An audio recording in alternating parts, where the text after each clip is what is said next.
Namaskar. We are all gathered here for Dainik Bhaskar Shri Dwarka Prasad Agarwal Samman. I invite my FM RJ Karthik to take over. Can we have a round of applause, please?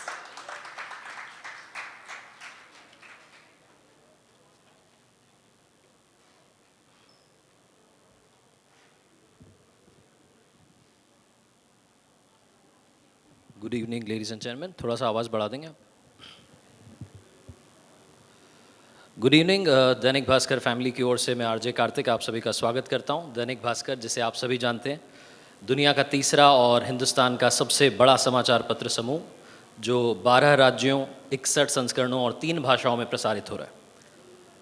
आज शाम जो हमारे मेहमान होंगे, अतिथि होंगे, जिनसे हम आपकी मुलाकात करवाने जा रहे हैं, उनके बारे में कुछ बातें मैं करना चाह रहा था। शोले के बाद में अगर इंडिया में किसी मूवी के डायलॉग्स बड़े फेमस हुए हैं तो वो है बाहुबली। कितनों ने देखी है यहाँ पर? कितनों ने 2 बार देखी है? 4 बार देखी है? बाहुबली में जब देवसेना से छेड़खानी की कोशिश की जाती है और वो उंगलियाँ काट देती है, तो बाहुबली कहता है, गलत किया देवसेना, औरत पर हाथ डालने वाले के हाथ नहीं काटते, काटते हैं उसका गला। ऐसे दमदार डायलॉग्स लिखने वाले मनोज मुंतशिर साहब का बहुत बहुत स्वागत, जोरदार तालियां ladies and gentleman. Lata ji को मैं प्रणाम करता हूं। उन्होंने जो गाना गाया, जो गीत गाया देशभक्ति का, जो हमेशा याद रहेगा, ऐ मेरे वतन के लोगों, उसके बाद में कोई गीत जो देशभक्ति की मिसाल बन गया, वो है तेरी मिट्टी। और तेरी मिट्टी की जब बात आती है तो कुछ पंक्तियां उस गीत की हैं जो बहुत ज़्यादा मार्मिक हैं। उसमें लिखते हैं, ओ माई मेरी क्यों फ़िक्र तुझे, क्यों आँख से दरिया बहता है, तू कहती थी तेरा चांद हूँ मैं और चांद हमेशा रहता है। ज़ोरदार तालियां मनोज मुंतशिर साहब के लिए। इतना बड़ा एहसास इतनी आसानी से कहे जाने वाले कलाकार को आज पूरी दुनिया मनोज मुंतशिर शुक्ला नाम से जानती है, और हम दैनिक भास्कर परिवार की ओर से उनका स्वागत करते हैं।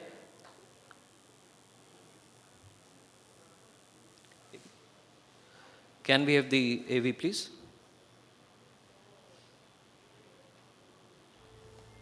Yes, ladies and gentlemen, the most celebrated, one of the top lyricists of our times, जिन्होंने तेरी मिट्टी में मिल जावा, तेरी गलियां जैसे चार्ट बस्टर्स लिखे हैं यार, श्री मनोज मुंतशिर। ये देश है अलबेलों का, मतवाले यहाँ रहते हैं, मिट जाए तिरंगे पर जो वो जियाले यहाँ रहते हैं। दुनिया में सिर्फ हम ही हैं जो मुल्क को माँ कहते हैं।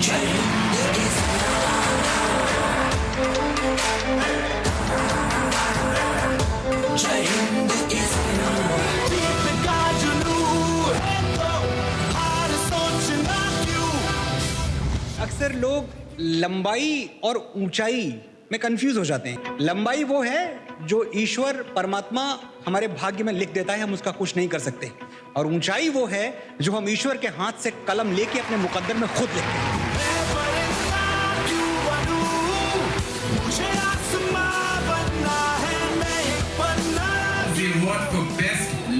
The award goes to Manoj Muntashir. ये उगता हुआ सूरज अपने हाथ में लेके खड़ा हूँ, और मैं दिल से महसूस कर रहा हूँ कि ये मेरी जीत नहीं है, ये हिंदुस्तान के उन छोटे छोटे शहरों की जीत है जहाँ लोग बड़े बड़े सपने देखने से डरते नहीं हैं। ये वादियां जब सो जाएंगी और आवाजें खो जाएंगी, मेरी जान, मैं उस खामोशी में भी प्यार के नगमे गाऊंगा, मैं फिर भी तुमको चाहूंगा।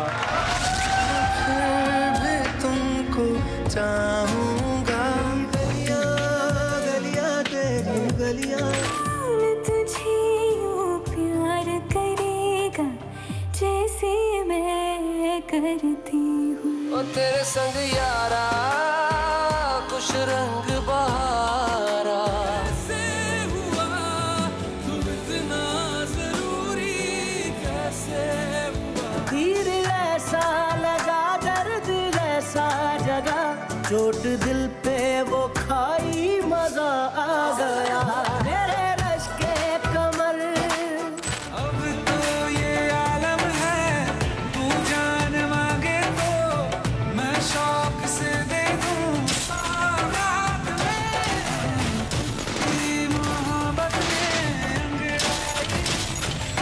का सौदा हुआ चांदनी रात में जीने मरने की हम बेवजह और हम ही बेवजह हो गए देखते देखते सोचता हूँ।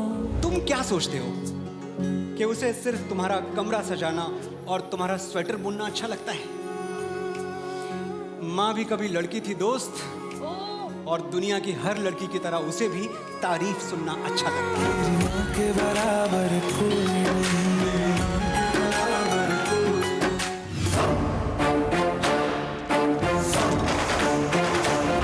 औरत पर हाथ डालने वाले की उंगलियां नहीं काटते, काटते हैं उसका गला।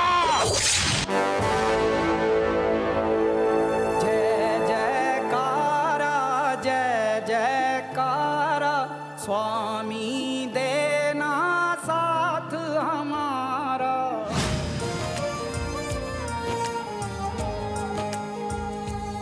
ओ देश मेरे तेरी शान पे सदके, कोई धन है क्या तेरी धूल से बढ़ के? ये अर्ज है दीवाने की, जहां भोर सुहानी देखी, एक रोज वहीं मेरी शाम हो। कभी याद करे जो जमाना, माटी पे मर मिट जाना, तो जिक्र में शामिल मेरा नाम हो। ओ देश मेरे तेरी शान पे सदके, कोई धन है क्या तेरी धूल से बढ़ के? तेरी धूप से रोशन, तेरी हवा पे जिंदा, तू बाग है मेरा, मैं तेरा परिंदा। मेरी आखिरी ख्वाहिश, मेरी मौत का मातम ना करना। मैंने खुद ये शहादत चाही है, मैं जीता हूँ मरने के लिए, मेरा नाम सिपाही है। ओ माई मेरी क्या फिक्र तुझे, क्यों आंख से दरिया बहता है तू। जोरदार तालियां। तू कहती थी तेरा चांद हूं मैं और चांद हमेशा। जोरदार तालियों के साथ स्वागत कीजिए मनोज मुंतशिर साहब का स्टेज पर। और मैं राजस्थान जो कि वीरों की भूमि है, वहां से आपको प्रणाम करता हूं, क्योंकि आप वीरस के ज़बरदस्त शानदार दमदार कवि हैं। बिना देरी के मैं बुलाना चाहूँगा स्टेज पर दैनिक भास्कर के हमारे national editor LP Pant sir को, और दैनिक भास्कर राजस्थान के state editor Mukesh Mathur sir को। आप स्टेज पर आएँ। दोस्तों, सबसे पहले मैं आपको बता दूं, 2016 में दैनिक भास्कर समूह ने श्री द्वारका प्रसाद अग्रवाल सम्मान की स्थापना की थी, और इसके तहत युवा साहित्यकारों को 1 लाख रुपए की प्रोत्साहन राशि दी जाती है। इस साल ये पुरस्कार मनोज मुंतशिर शुक्ला साहब को दिया जा रहा है। कमाल की बात यह है कि 2019 के बाद से मनोज जी ने अवार्ड्स लेना बंद कर दिया था, लेकिन इस पुरस्कार को ये अवार्ड नहीं, सम्मान के रूप में स्वीकार कर रहे हैं। सो मैं रिक्वेस्ट करूंगा हमारी टीम से, दैनिक भास्कर टीम से, कि स्वागत करें मनोज मुंतशिर साहब का। धन्य है ये राजस्थान की धरती, जहां की शक्ति, भक्ति और स्वाभिमान भारतवर्ष में गूंजता है।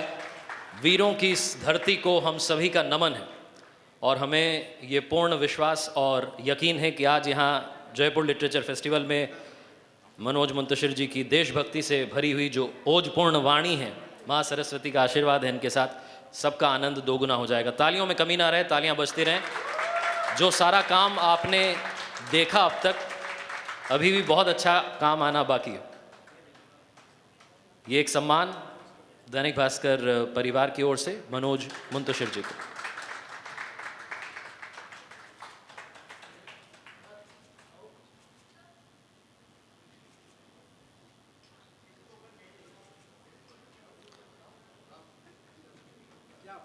बहुत बहुत आपका शुक्रिया।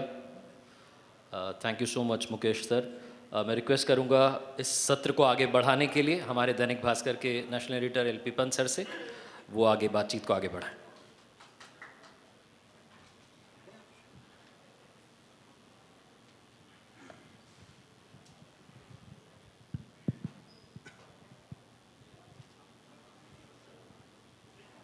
तो सबसे पहले तो आपको बहुत बहुत बधाई, पूरे भास्कर की तरफ से और पूरे जयपुर की तरफ से बहुत बधाई आपको। पंत जी, बहुत बहुत आभार आपका।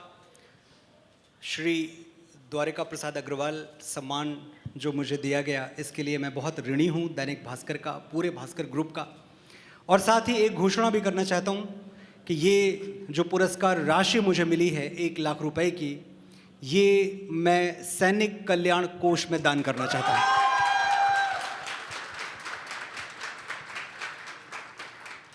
और ये हम सब जानते हैं कि हम कुछ भी कर लें, अपने बदन से लहू का आखिरी कतरा भी निचोड़ के अगर दे दें तो भी कुछ कम रह जाएगा।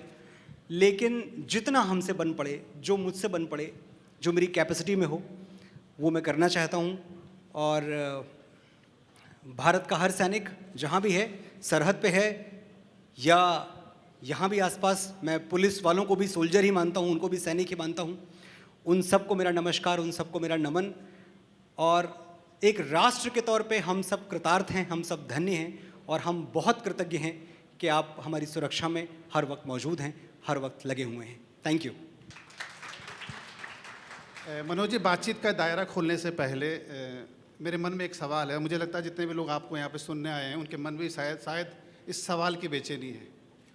अभी कुछ दिनों पहले आपने हमारे जो आज़ादी के जो नायक हैं चंद्रशेखर आज़ाद जी, उन पर एक कविता लिखी है। बहुत अच्छी कविता है, हम आपसे सुनना भी चाहेंगे। लेकिन इस कविता को लेकर मेरा एक सवाल है और मुझे एक दिक्कत भी है। इस कविता में आपने हमारे आज़ादी के जो नायक हैं उनको एक धर्म, एक जाति के चश्मे से देखने की कोशिश की है। आपने कहा उन्हें कि जियो तिवारी जनेऊधारी।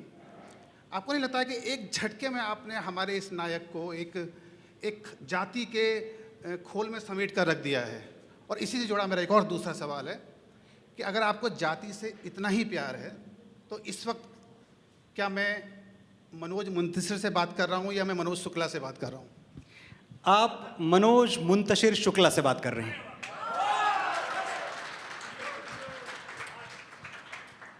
और जिन पर मैंने कविता लिखी थी, जिनके बलिदान के लिए ये राष्ट्र ऋणी है, उनका नाम चंद्रशेखर तिवारी आज़ाद था, इसमें कोई शक नहीं है।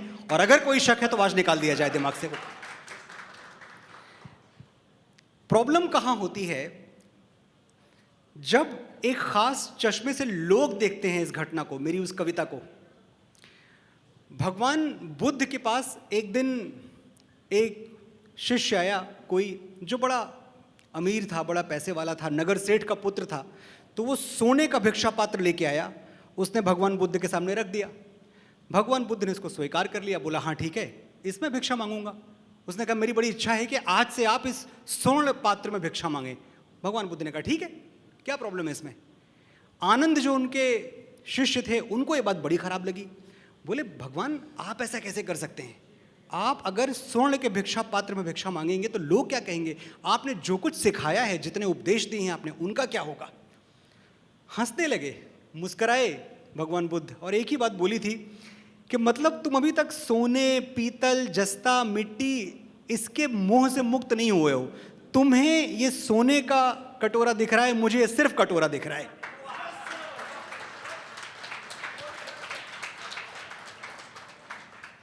तो मुझे चंद्रशेखर तिवारी आज़ाद में सिर्फ एक स्वतंत्रता सेनानी दिखा था। और मैं ये बात कहना चाहता हूं कि इंटरनेट पे एक ही उनकी तस्वीर मौजूद है, आप उठा के देख लें, जिसमें वो अपनी मूंछों पे ताव दे रहे हैं और जनेऊ पहनी हुई है। जब उन्होंने जनेऊ नहीं उतारी तो आप और हम उनके जनेऊ उतारने वाले कौन होते हैं? और इस देश में सेकुलर बनने की शर्त ये क्यों है कि अपने धार्मिक प्रतीक, अपने धर्म चिन्ह, पहले आप उनका त्याग कर दें? ये सेकुलर बनने की शर्त क्यों है? मैं जनेऊ पहन के वसुधैव कुटुंबकम क्यों नहीं बोल सकता? मैं जनेऊ पहन के हिंदू, मुसलमान, सिख, ईसाई सबसे प्रेम क्यों नहीं कर सकता? भगत सिंह, सरदार भगत सिंह जो कि नास्तिक थे, इसके बावजूद उन्होंने कभी अपनी पगड़ी का त्याग नहीं किया।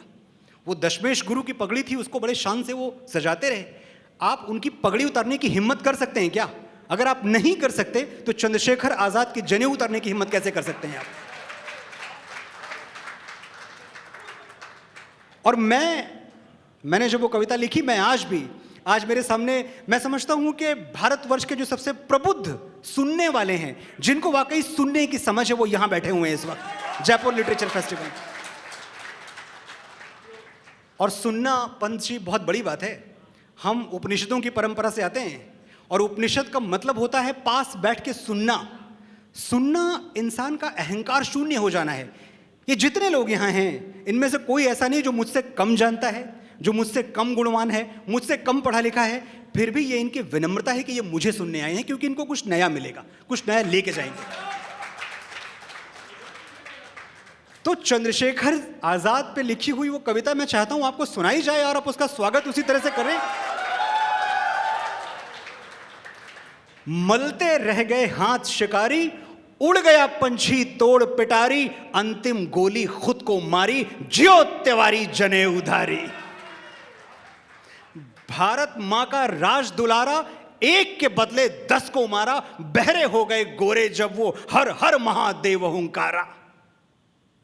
बहरे हो गए गोरे जब वो हर हर महादेव हुंकारा, छोड़ अहिंसा की रटबाजी, सबको ठोका बारी बारी, ज्यो तिवारी जने उधारी। काया से जैसे बजरंगी, शिव के जैसा क्रोध भुजंगी, मारे डर के कांपे थर थर, उसके डर से दुष्ट फिरंगी। अंग्रेजों के शव पे नाचा नीलकंठ का वो अवतारी, ज्यो तिवारी जने उधारी। देश के दुश्मन कान लगाए, सुनो जो पंडित पुत्र सुनाए, गाड़ दिए जाओगे जिंदा अगर जनेऊ से टकराए। दुर्वासा के श्राप से डरना, जनहित में चेतावनी जारी, जियो तिवारी जने उधारी। इसमें सवाल यह नहीं है कि एक ब्राह्मण बोल रहा है या एक पंडित पुत्र बोल रहा है, इसमें सवाल यह है कि यह देश के दुश्मनों को बोला जा रहा है। और देश के दुश्मनों के लिए मुझे लगता नहीं है कि हमारे यहां कोई फॉरगिवनेस पॉलिसी होनी चाहिए। आपके मन में, आपकी आत्मा में किसी भी तरह की दया होनी चाहिए, किसी भी तरह की करुणा होनी चाहिए? बिल्कुल नहीं होनी चाहिए। जो भारत का दुश्मन है वो मेरा आपका व्यक्तिगत दुश्मन है कि नहीं है? बस। मैं थोड़ा आपसे जी, बिल्कुल जनेऊधारी का भी दुश्मन है, जनेऊधारी का दुश्मन है। और वो जो जेएनयूधारी भी कुछ हैं, जय, हम तो नहीं सुन सकते हैं कि भारत तेरे टुकड़े होंगे इंशाअल्लाह इंशाअल्लाह। हमसे तो नहीं सुना जाएगा। हम तो बगावत करेंगे, हम तो नाराज होंगे, हम तो चिल्लाएंगे, जो बन पड़ेगा हम करेंगे। मातरम मातरम मातरम। और ये वंदे मातरम आपने वहां से हुंकार लगाई है वंदे मातरम की। मैं एक बात और कहना चाहता हूं, हम या यहां जितने भी लोग बैठे हुए हैं, ये सब के सब नेशनल इंटीग्रेशन में बिलीव करने वाले लोग हैं, ये सब पढ़े लिखे लोग हैं, मैं पढ़ा लिखा आदमी हूं। हम इस देश को किसी भी तरह जाति के, धर्म के, संप्रदाय के नाम पे बांटना नहीं चाहते हैं, लेकिन साथ ही हमें यह भी स्वीकार नहीं है कि हमारे ही देश में हमारी भारत माता की वंदना न की जाए और लोग वंदे मातरम कहने से कतराएं। यह भी हमें स्वीकार नहीं है। और क्यों कतराते हैं आप जब ये कहते हैं कि मेरा धर्म, मेरा मजहब नहीं कहता है, इजाजत नहीं देता, तो मुझे लगता है वहां बहुत बड़ी गलती हो जाती है कि आप हर चीज तो धर्म के मुताबिक नहीं करते। आपके मजहब में शेरवानी पहनना नहीं लिखा, आप पहनते हैं। मेरे धर्म में अपनी मां के पांव छूना नहीं लिखा, पर मैं छूता हूं। सब कुछ बाय द बुक नहीं होता है। कुछ चीजें होती हैं जो राष्ट्र प्रेम से आती हैं, जो इस भावना से आती हैं कि आपने किस मिट्टी में जन्म लिया है। जो तोले दिल के रिश्तों को बना है वो तराजू क्या, जो तोले दिल के रिश्तों को बना है वो तराजू क्या। अगर दोनों ही भाई हैं तो फिर मैं क्या, तो फिर तू क्या। ये धरती तेरी भी मां है, ये धरती मेरी भी मां है, तो मां को सर झुकाने में मुसलमान और हिंदू क्या।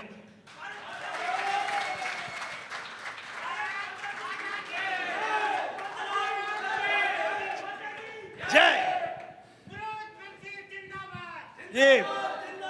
ये स्नेह है आपका, ये बड़प्पन है, मैं इस लायक नहीं हूं।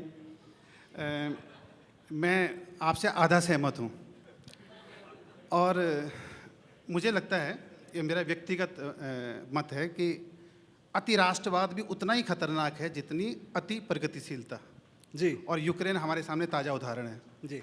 और आपकी बात को मैं आपको सही मान भी लूँ जी, तो जो हमारे जो साहित्य के जो नायक हैं, मीर, गालिब, फैज, बशीर बद्र, अगर आने वाले दिनों में इन्हें, और आपके भी नायक हैं, बिल्कुल हैं, सब हैं, अगर आने वाले दिनों में कुछ लोग इन्हें एक खास नाम से पुकारने लगे, कोई नहीं पुकारता, तो आपकी क्या प्रतिक्रिया होगी? कोई नहीं पुकारता और कोई नहीं पुकारेगा।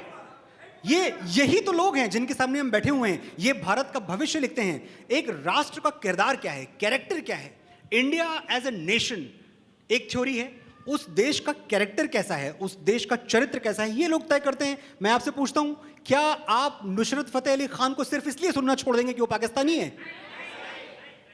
क्या आप गालिब को, मीर को, मोमिन को, फैज अहमद फैज को इसलिए नहीं पढ़ेंगे अब क्योंकि वो एक विशेष वर्ग से ताल्लुक रखते हैं? बिल्कुल नहीं। हम अपने नायक जाति और धर्म के आधार पर नहीं चुनते। मैं इतने दिनों से यही बताता आ रहा हूं, यही समझाता आ रहा हूं कि प्रॉब्लम कहां होती है। प्रॉब्लम वहां होती है जब हिंदुस्तान के हर मुसलमान के आगे दो रास्ते होते हैं, औरंगजेब का इस्लाम, दारा शिकोह का इस्लाम। आप कौन सा इस्लाम चुनते हैं? आपको दारा शिकोह का इस्लाम चुनना है। हम आपको गले लगाएंगे, आपको भाई की तरह बैठा के बगल में आपके साथ खीर खाएंगे। लेकिन प्रॉब्लम होती है जब कुछ लोग, और वो मुट्ठी भर हैं, कुछ मछलियां ही तालाब को गंदा करती हैं। ऐसा बिल्कुल नहीं है कि जितने भी मुसलमान भाई हैं हमारे, एक तो जब मैं भाई कहता हूं ना, आप यकीन मानिए बड़े अपनेपन से कहता हूं, बड़ी जिंदा दिली से, बड़ी मोहब्बत से कहता हूं, लेकिन साथ ही ये भी कहता हूं कि जब तक एक भाई बोलेगा एक भाई सुनेगा, जब एक जिहादी बोलेगा तो हिंदू जवाब देगा। हम किसी तरह के बंटवारे में यकीन नहीं रखते। हम एक बात कहते हैं कि यार हमारी हिस्ट्री ट्रबल्ड रही है। मेरे ऑफिस में कितने लोग काम करते हैं, मैं नाम बताता हूं आपको। मोइनुद्दीन शेख मेरे ड्राइवर का नाम है, जो कई सालों से मेरे साथ हैं। मुझे point A to point B ले जाने की जिम्मेदारी उन्हीं की है। मुझ पे पथराव करवाना हो तो उनसे पूछ लो कितने बजे कब कहां से निकलेंगे। मेरा जो ऑफिस बॉय जो 24 घंटे मेरे साथ रहता है, सिकंदर अली सैफी। मेरा जो एडिटर है, जो मेरे सारे वीडियोस एडिट करता है, अशफाक। ये सब भाई हैं, दोस्त हैं। मैं इनमें से किसी को पराया नहीं मानता। पता है कहना क्या चाहता हूँ? कहना ये चाहता हूँ पंत साहब कि हमारी हिस्ट्री ट्रबल्ड रही है, हमारी हिस्ट्री में प्रॉब्लम्स रही हैं। आओ ना बैठ के बात करते हैं उसके बारे में। आओ, तुम भी आओ, मैं भी, हम बैठ के चाय पियेंगे, बातें करेंगे और अपने हीरो सही कर लो। तुम जिस दिन मुझे आके बोलोगे कि अशफाक उल्लाह खान तुम्हारा हीरो है, अरे मैं तुम्हारे हाथ चूम लूंगा। तुम जब बोलोगे एपीजे अब्दुल कलाम हीरो हैं, मैं हाथ चूम लूंगा। लेकिन अगर तुम्हारा हीरो औरंगजेब है, अगर तुम्हारा हीरो बाबर है, तो प्रॉब्लम है। हम उस बाबर को आपका हीरो नहीं मान सकते जो बाबरनामा में लिख के जाता है कि मुझे हिंदुस्तान की धरती से नफरत है, मैं फरगाना से मोहब्बत करता हूं, लेकिन यहां सोना बहुत है और लेबर बहुत सस्ता है, इसलिए पड़ा हुआ हूं यहां। जी एग्जैक्टली, वो भारतीय नहीं थे। ये पूरी जिंदगी ताशकंद, फरगाना, उस तरफ उनसे मोहब्बत करते रहे, उन जगहों से। इनको हीरो मत मानो, आपके हीरोज बहुत बड़े बड़े हैं। एक बात बताइए, कौन सा यहां ऐसा हिंदू बैठा होगा जो रावण को, जो प्रकांड पंडित ब्राह्मण, ब्रह्मा की डायरेक्ट ब्लड लाइन में जन्मे थे, रावण को अपना हीरो मानता है? कोई नहीं मानता, क्योंकि हम कर्म के आधार पर नायक चुनते हैं। जिसने सही कर्म किए, वो किसी भी जाति का हो, किसी भी धर्म का हो, हमारा हीरो है। और किया क्या हमने? हमारी मां का हरण कर लिया, हमने पूरे राक्षस कुल की लंका लगा दी, ये पता है ना आपको। तो हम उनमें से हैं कि हमारा हीरो वही है जो सही कर्म करे, सही उदाहरण प्रस्तुत करे, हमें सही रास्ते दिखाए। आपने बाबर का जिक्र किया, औरंगजेब का जिक्र किया अभी, और हम इस वक्त जयपुर में हैं, और जयपुर इतिहास की राजधानी भी है। बिल्कुल है। जयपुर ने इतिहास बनते बिगड़ते भी देखा है, और आप भी इन दोनों एक नया इतिहास बनाने की तैयारी में हैं। अभी कुछ दिनों पहले ही आपने बाबर को, हुमायूं को, अकबर को, जहांगीर को ग्लोरीफाइड डकैत कहा है। जी क्यों? और दूसरा है कि भाई एक गीतकार इतिहास क्यों बदलना चाहता है? नहीं, गीतकार नहीं बदलना चाहता, एक भारतीय बदलना चाहता है। और बदलना भी नहीं चाहता। जो झूठा इतिहास, बाएं हाथ से लिखा हुआ इतिहास, मैं इन्वर्टेड कॉमा में बोल रहा हूं, जो इतिहास बाएं हाथ से लिखा गया है, हम खाली ये बताना चाहते हैं कि बाएं हाथ से अक्सर गलत चीजें हो जाती हैं, तो ये गलत इतिहास लिखा गया है। हम कुछ बदलना नहीं चाहते। आप जिस अकबर को मेरे सामने पेश करते हैं कि ये कौमी यकजहती का, हिंदुस्तानियत का हीरो है, आप क्यों मुझे नहीं बताते हैं कि हल्दी घाटी से तकरीबन 9 साल पहले चित्तौड़गढ़ में जब हमारी 300 क्षत्रिय माताएं जौहर की आग में जल गईं, तो वो अपनी मर्जी से किया था? कोई अपनी मर्जी से, अपनी खुशी से आग में कूदता है? उनको किसने मजबूर किया? आप क्यों ये नहीं बताते हैं कि उसी चित्तौड़गढ़ में जब अकबर की फौज दाखिल हुई है, तो 30,000 सिविलियंस को काट डाला है। किसको हक है सिविलियंस को काटने का? खाई ना, बिल्कुल। तो मैं यही कहने की कोशिश कर रहा हूं कि आपकी मेरी लड़ाई है, आपकी फौजें लड़े, मेरी फौजों से लड़े। महाराणा प्रताप के सैनिकों से अकबर के सैनिकों का लड़ना मुझे स्वीकार है, that is war. But 30,000 civilians को काट डालना, और फिर आप कहेंगे भाई मनोज मुंतशिर तुम्हें किसने बताया? तो मैं बता रहा हूं, मुझे अकबर बताने आए थे खुद, क्योंकि वो जो फतेहनामा चित्तौड़ जारी किया था वहां से निकल के मैंने नहीं जारी किया था, वो अकबर ने जारी किया था। तो इन हीरोज को, जिनको, जो विलेंस हैं, जो हमारे खलनायक हैं, उनको नायक मानना बंद करिए। मैं अभी कुछ दिनों पहले पढ़ रहा था, अब अल्लामा इकबाल को तो हम लोग बड़ी इज्जत से, अभी आपने कई नाम लिए, फैज़ का नाम लिया, बशीर बदर, ये तो खैर हमारे बुजुर्ग हैं, बहुत बड़े हैं। लेकिन मैं एक बात कहता हूं कि मैं अल्लामा इकबाल को नहीं पढ़ूंगा। और अल्लामा इकबाल को ना पढ़ने की वजह नहीं कि वो किसी कौम से हैं, अल्लामा इकबाल को ना पढ़ने की और ना मानने की वजह उनका एक शेर है कि हो जाए इशारा भी अगर शाह खुरासन का। खुरासन ये समरकंद, उज़्बेकिस्तान के पास वाली जो ज़मीन है, उस लैंड को बोलते हैं। तो ये कह रहे हैं कि अगर वहाँ के शहंशाह का इशारा भी हो जाए इशारा भी अगर शाह खुरासन का, सजदा ना करूं हिंद की नापाक ज़मीन पर। मेरी आपकी ज़मीन को नापाक कह रहा है ये आदमी, इसको पढ़ेंगे आप? ये मेरा हीरो नहीं है, अल्लामा इकबाल मेरा हीरो नहीं है। मेरे हीरो भगवान श्री राम हैं, मेरे हीरो महाराणा प्रताप हैं, मेरे हीरो राणा सांगा हैं। ये सब मेरे हीरो हैं, और मेरे देश को हीरोज की कोई कमी नहीं है। हमें इंपोर्टेड भगोड़े हीरो नहीं चाहिए, हमें ग्लोरीफाइड डकैट्स को अपना हीरो नहीं बनाना है। Thank you sir. आखिरी सवाल पे हम लौटते हैं, और आखिरी सवाल हम इतिहास से लौटकर आपकी माया नगरी में आते हैं और उस वर्तमान में लौटते हैं। नेपोटिज्म का बहुत जिक्र होता है, भाई भतीजावाद, दोस्तवाद, और आप जिस शहर से आते हैं, बहुत छोटे शहर से आते हैं, क्या नेपोटिज्म से आप भी उसका शिकार हुए हैं? और दूसरा, इसी से जुड़ा हुआ थोड़ा दूसरा सवाल ये है कि आप नेपोटिज्म के भाई भतीजे के वाद के खिलाफ लड़ते भी रहे हैं। ये इन ताकतवर लोगों से टकराने की हिम्मत कैसे आती है आप में? हिम्मत आती है, ये जो इनके बाजुओं की ताकत है ना, जो लोग बैठे हुए हैं, हिम्मत यहां से आती है। और मैं इनके बीच का हूं, मैं फिल्म इंडस्ट्री में काम करता हूं, मैं वहां का हूं नहीं, मैं हूं यहां का। और एक बात समझ लीजिए, जो लोग आपके लिए दरवाजे बंद करते हैं, यहां जो नौजवान साथी मेरे बैठे हुए हैं, जो लोग आपको बताते हैं कि oh you don't write too well, you don't look all that great, you can't become an actor, ये सब जो बताते हैं ना, ये डरते हैं हमसे। इनको पता है कि ये जयपुर वाले ट्रेन पकड़ के चले गए ना, वहां तो दुकान बंद हो जाएगी बहुतों की। मेरा टाइम आउट हो चुका है, लेकिन मैं चाहता हूं मुझे 3 मिनट दिए जाएं, क्योंकि आपने सवाल बहुत जरूरी पूछा है। तो फिर मैं शुरू ही नहीं करूंगा, क्योंकि अब खत्म ही करते हैं। हाँ जी, 1 more मिनट, उनका काम है बोलना, हमारा काम है जी। आप सबकी तरफ से, मैं खड़ा हो जाऊं, आप मुझे नहीं, आप प्लीज बैठें सर, आप बैठें सर, आप बैठें प्लीज। आप सबकी तरफ से जो नेपोटिज्म के आका बैठे हुए हैं, जो आपको बाहर का रास्ता दिखाते हैं, मैं जयपुर, मेरे भाई बहन जो यहां बैठे हैं, आपकी तरफ से, वहीं मुझे लौट के जाना है, जाना वहीं है, लेकिन मैं बोल के जाऊंगा कि सुनो बड़के शहर और बड़के नाम वालों, अपने बड़प्पन का झुंझुना कहीं और जाके बजाओ, हमारे तेवर से टकरा गया तो टूट जाएगा। हम बकैती पे आ गए ना बाबू, तो नेपोटिज्म का पसीना छूट जाएगा। हम जानते हैं तुम पावर में हो, तुम्हारे खरीदे हुए जौहरी हमको हीरा नहीं पत्थर कहेंगे, हम फिर भी चमक के रहेंगे।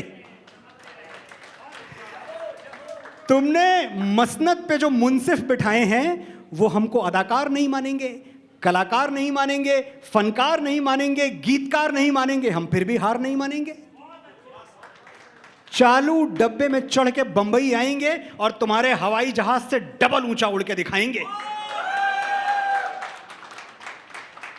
तुम्हारे हाथ में पावर है, हमारे हाथ में ताकत, दोनों का अंतर समझ लो।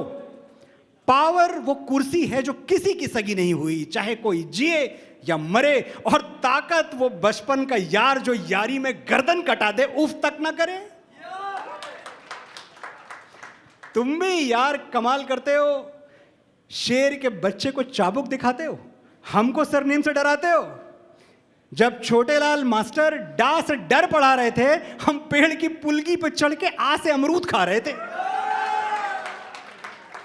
उस क्लास में नहीं बैठे जहां डर का डिक्टेशन बोला गया, वो पानी नहीं पिया जिसमें छोटे बड़े का जहर घोला गया, और बाप के कंधे पे बंदूक रख के तो हमने चिड़िया तक नहीं मारी।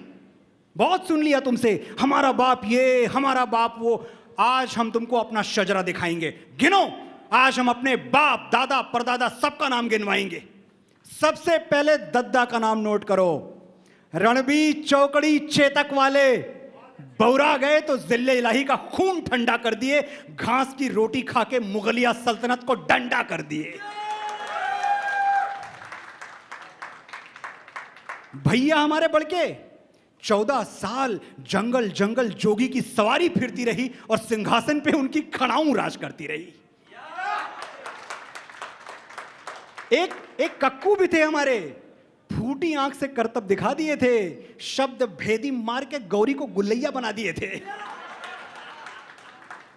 अब बाबा हमारे बड़के, एक पगलेट राजा ने चुटिया खोल दी तो वैसा भड़के के गेम ऑफ थ्रोन्स खेल दिए, पूरा का पूरा मगध अकेले ठेल दिए। 4 काफी हैं कि और गिनवाएं? नोट करते करते नेपोटिज्म की स्याही खत्म हो जाएगी, हमारे बाप दादा की मचाई हुई तबाही खत्म नहीं होगी। तो बॉटम लाइन बोल दे रहे हैं, तुम नोट कर लो। तुम अपनी खोपड़ी के पीछे वो चमकने वाला गोला लगवा लो, हम फिर भी तुमको अवतार नहीं मानेंगे। तुम्हारे नाम का कलमा नहीं पढ़ेंगे, तुमको परवरदिगार नहीं मानेंगे। तुम वंशवाद की जमीन खोद के हमें गाड़ दोगे तो हम बगावत का बीज बन के फूटेंगे, पर तुमसे हार नहीं मानेंगे, तुमसे हार नहीं मानेंगे। बहुत बहुत आभार, बहुत समय लिया। जयपुर लिटरेचर फेस्टिवल, शुक्रिया।